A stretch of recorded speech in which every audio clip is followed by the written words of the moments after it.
So welcome everybody to this latest video on 162 Maths, and in this video we'll be going over the AQA GCSE Maths of 2022 Foundation Paper 3 and having a closer look at the Geometry and Measure section. Now in this video we'll be going over what topics are listed, predictions of what types of questions could come up before going through some past paper questions that cover all the topics for you to practice each of the topics respectively. So before we get started working through some exam revision questions, let's just have a look at what is actually written on the advanced information regarding geometry and measure on the Foundation Paper 3. So looking at the shape section, now again with these questions, this is just me going over generally what could be included and my interpretation of these. Please do not take it for granted, although I'm just using my professionalism to try and guess what's going to be on there. So in terms of shape, now there are lots of shapes mentioned here, and it could be a lot of things. So it could be where some of these topics are individual, or it could be a collection, or that some of these shapes are merged into one, and it could just simply be a multiple choice question where you'll just have to find which of these shapes is a circle, which of these shapes is a cylinder, and which of these shapes is a sphere, for example. So in regards to the shape section, again, you're generally looking at properties and particular things being asked. So here, when it says mention name, so I would say that with this particular part, what you need to do is you need to learn the names of polygons. So look at hexagons, pentagons, octagons, nonagons. So if they said, what's the name of a nine-sided shape, that you're able to do so, but also recognizing what some of the properties are. One of the properties might be the fact that it's regular. Now, the definition of a regular shape is where all the sides and all the interior angles are the same. So you may get a question or a shape where it's asking you to state which is regular, what's irregular, and go on from there. Now, when it comes to line of symmetry and rotational symmetry, it's really important that you know the difference between the two. Now, I would say by country mile, line of symmetry is probably what you're used to, so that's when you move on to reflection. Rotational symmetry is, imagine again, when I'm trying to describe rotational symmetry, it's if you were to cut the shape out, and what you want to do is state how many different ways your shape could fit in its sort of silhouette. And so if you imagine like a jigsaw piece and you've got a particular shape that's been cut out, that piece that fits into that jigsaw, it's how many different ways could that shape fit back in. And sometimes there's more than one, but the key thing to remember, every shape has at least one order of rotation. Circle's got an infinite number of rotation, and then they've got other shapes as well. But it's definitely worth learning the difference between the two, know how to draw a mirror line, working with reflection, and knowing how to recognize whether a shape has got rotational symmetry or not, or more than one elements of rotational symmetry.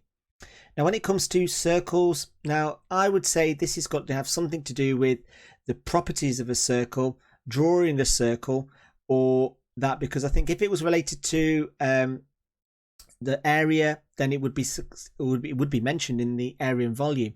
So come to think about it, the fact that perimeter is mentioned, I would say that you could get a question that relates to area or the circumference, even though it's not in that section. So it's definitely worth just paying attention and learning those formulas, even though it's not in that section. When it comes to a cylinder and a sphere, now a cylinder is, the volume of a cylinder is on the foundation syllabus, but again, I'm surprised that a cylinder is not mentioned in the area and volume, which kind of gives me the impression that it's going to be a question related to the properties of a cylinder. But again, it's still worth making note of how to work out the volume of a cylinder, because it could be classed as a prism, and it could be one of those things, because obviously the disclaimer on the advanced information, that it says that other topics used not only in other papers that aren't mentioned at all could be on the test. So it's definitely worth making sure that you're aware of how to work out the volume of a cylinder. Let me just put that as a different color. And the same thing goes with a sphere as well. So a sphere is just basically a mathematical word for a ball. And again, the volume of a sphere is not on the foundation syllabus. However, if it is on there, then they will give you the formula. So again, it could be form of substitution, which is on the revision list. So again, that could come up. So again, the property of a sphere could come up on there. Now when it comes to trigonometry, again, dead cert coming up on the foundation paper, because it's one of the higher level grade 5 topics.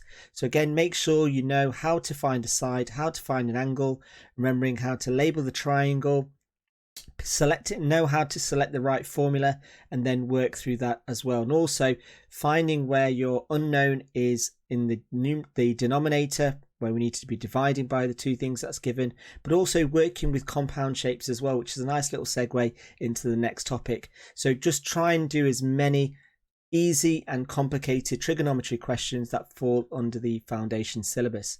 Now, when it comes to compound shapes are just basically where two or more simple shapes are merged together.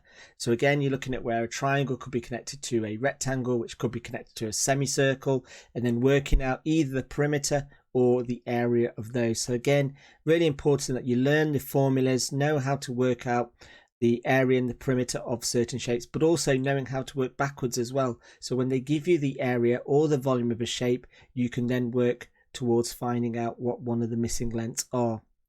Then moving on to perimeter. Now the perimeter is basically the shortest distance around the shape, and most students will describe the perimeter as where you just add all the sides together, which is not wrong. But again, working with compound shapes, just make sure you know and practice those L shapes where some sides are missing and you need to be doing a bit of subtraction to know how to label all the sides of a compound shape. Now alternate angles are basically what I used to call them at school, which was Z angles, but you're not allowed to call them that.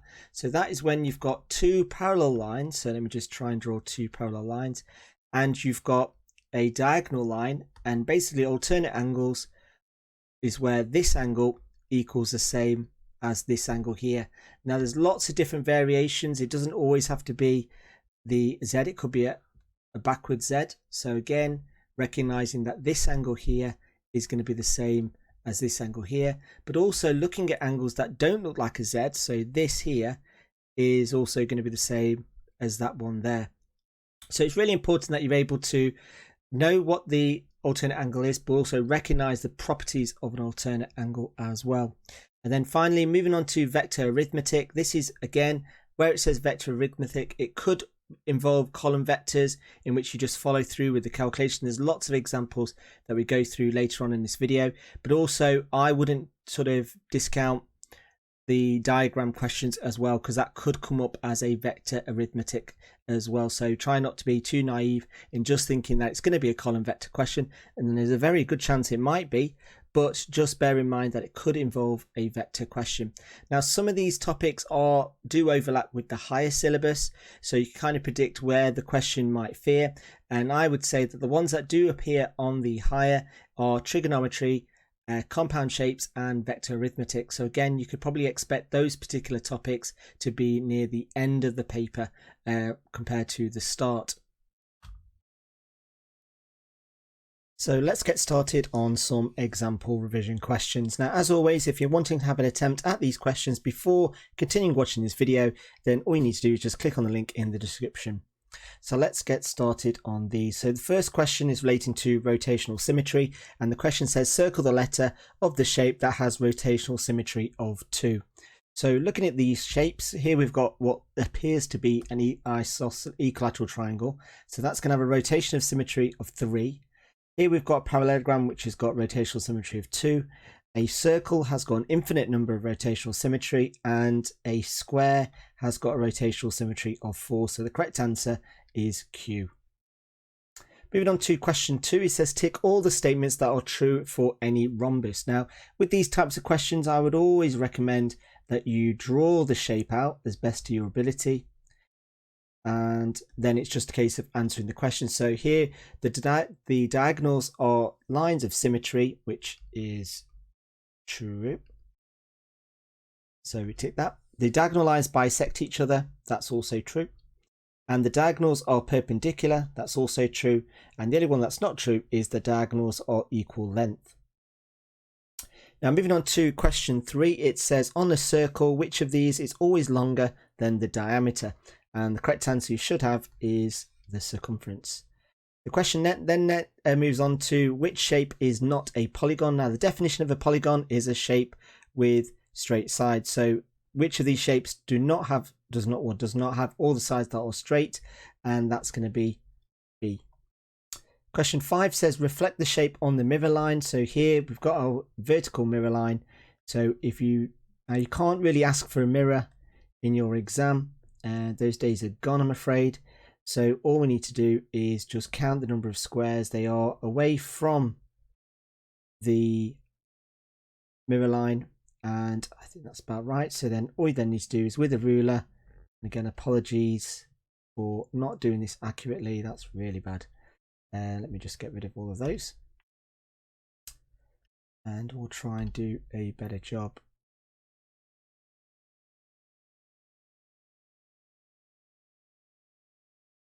And something along those lines, and there we go. Now the points should be correct in the fact this one is 2 away, so that's going to be 2 away, that's 2 away, that's 1 away, and that's 5 away. Moving on to question 6, it says this shape is made from identical quarter circles, and it says work out the perimeter of the shape. So for this, as you can see, we've got 2 straight edges, and both of those are going to be 7 centimeters. So let's just write 7 centimeters there. Now for a quarter circle, the perimeter is going to be 2 times pi times r divided by 4. So again, you could use pi times d, but I'm going to go for 2 pi r. So here the radius is 7 rather. So then to work out what this length here is going to be, let me just highlight that in blue. Again, I don't know what is going on.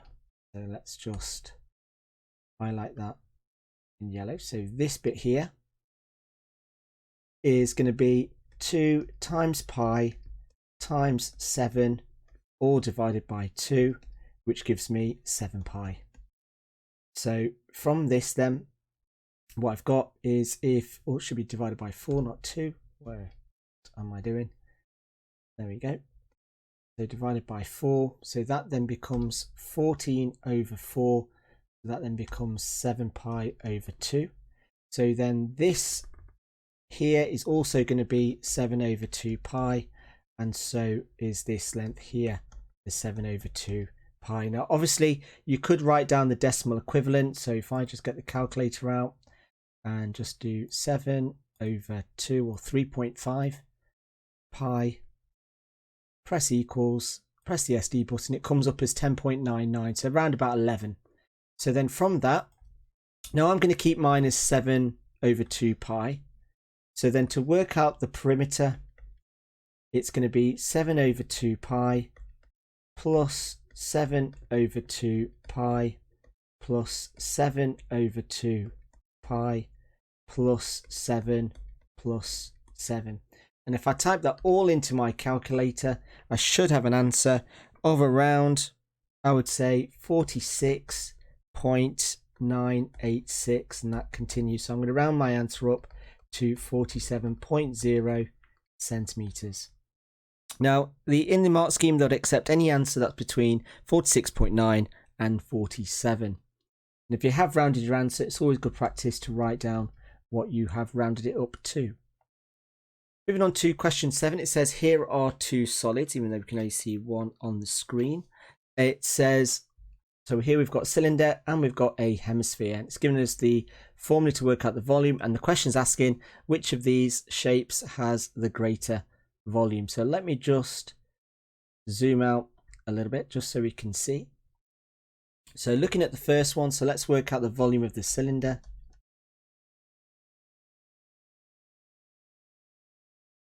And the volume of a cylinder, I'm going to use the formula of pi r squared times h. So for this, all I need to do is substitute the numbers in. So r equals 4 and h equals 10. So the volume then is going to be pi times 4 squared times 10, which gives me 160 pi. Now, if I type that into my calculator, I should get an answer of around about 502. Let's just double check. So 160 pi equals, oh, get rid of that, equals SD, yeah, 502.7. And that's centimeter cubed. So then looking at the volume of the hemisphere,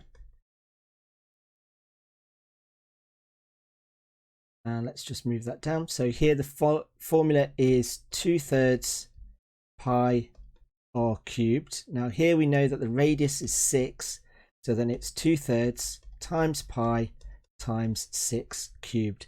If I just get the calculator back, press the fraction button, 2/3 times pi multiplied by 6 cubed gives me an answer of 144 pi. And if I press the SD button, it gives me an answer of about 452.4.